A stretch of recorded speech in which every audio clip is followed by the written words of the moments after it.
চামড়ার একটা গোল বল আর তাতেই বন্দী গোটা দুনিয়ার আবেগ। প্রতি ৪ বছর পরপর এই একটা খেলাই স্তব্ধ করে দেয় পৃথিবীকে।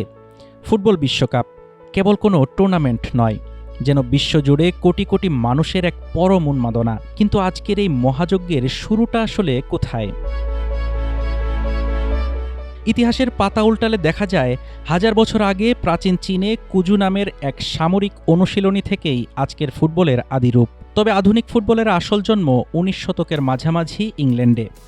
১৮৬৩ সালে লন্ডনের এক সরাইখানায় প্রথম লিপিবদ্ধ হয় ফুটবলের আনুষ্ঠানিক নিয়মকানুন। আর ১৮৭২ সালে ইংল্যান্ড ও স্কটল্যান্ডের ম্যাচ দিয়ে শুরু হয় আন্তর্জাতিক ফুটবলের পথ চলা।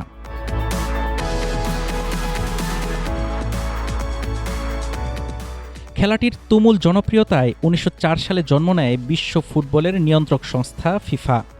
তৎকালীন সভাপতি জুলে রিমের একক প্রচেষ্টায় ১৯৩০ সালে উরুগুয়ের মাটিতে গড়ায় ইতিহাসের প্রথম বিশ্বকাপ। যাতায়াত দুর্গম হওয়ায় মাত্র ১৩টি দেশ অংশ নেওয়া সেই আসরে আর্জেন্টিনাকে হারিয়ে প্রথম বিশ্ব চ্যাম্পিয়ন হওয়ার গৌরব অর্জন করে স্বাগতিক উরুগুয়ে।